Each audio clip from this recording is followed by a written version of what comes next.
Nga phải sẵn sàng chiến đấu với NATO ở châu Âu trong thập kỷ tới, Bộ trưởng cho biết. Bộ trưởng Quốc phòng Nga cho biết hôm thứ Hai rằng Moscow phải sẵn sàng chiến đấu với Liên minh quân sự NATO ở châu Âu trong thập kỷ tới, khi Tổng thống Vladimir Putin cho biết ông tin rằng cuộc chiến ở Ukraine đang chuyển biến có lợi cho Moscow. Andrei Belousov, giám đốc quốc phòng của Putin, đã trích dẫn hội nghị thượng đỉnh NATO vào tháng 7 và các học thuyết quân sự ở Hoa Kỳ và các thành viên NATO khác, làm bằng chứng cho thấy Moscow phải chuẩn bị cho xung đột trực tiếp với một NATO quyết đoán hơn trong những năm tới. Các hoạt động của Bộ Quốc phòng dựa trên đảm bảo sẵn sàng hoàn toàn cho mọi kịch bản trong trung hạn, bao gồm cả một cuộc xung đột quân sự có thể xảy ra với NATO ở châu Âu trong thập kỷ tới. Belousov nói với khán giả bao gồm Putin tại bộ của mình. Belousov đã đưa ra một loạt các thay đổi và cải cách mà ông cho là cần thiết, có tính đến bản chất của các cuộc xung đột quân sự trong tương lai. Ông trích dẫn các kế hoạch hiện đại hóa lực lượng hạt nhân của Hoa Kỳ,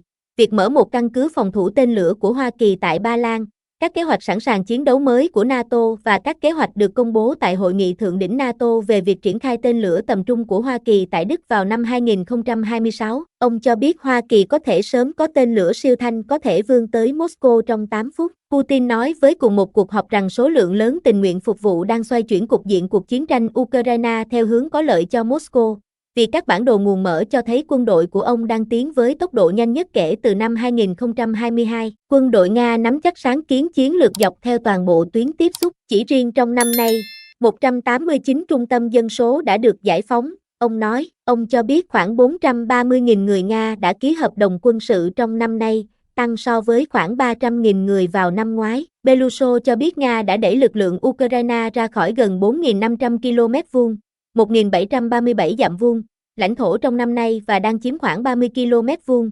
11,5 dặm vuông, mỗi ngày. Putin cáo buộc phương Tây đẩy Nga đến ranh giới đỏ của mình, những tình huống mà họ đã công khai tuyên bố rõ ràng rằng họ sẽ không dung thứ, và cho biết Moscow đã buộc phải đáp trả. Họ, các nhà lãnh đạo phương Tây, chỉ đơn giản là đang dọa người dân của họ rằng chúng tôi sẽ tấn công ai đó ở đó bằng cái cớ là mối đe dọa huyền thoại của Nga. Putin nói, chiến thuật này rất đơn giản, họ đẩy chúng tôi đến ranh giới đỏ, mà chúng tôi không thể rút lui, chúng tôi bắt đầu đáp trả và sau đó họ ngay lập tức dọa người dân của họ. Ông cho biết Nga đang theo dõi sự phát triển tên lửa tầm ngắn và tầm trung của Hoa Kỳ với mối quan ngại lớn và sẽ dỡ bỏ các hạn chế tự nguyện của riêng mình đối với việc triển khai các tên lửa như vậy nếu Hoa Kỳ quyết định đưa chúng vào sử dụng.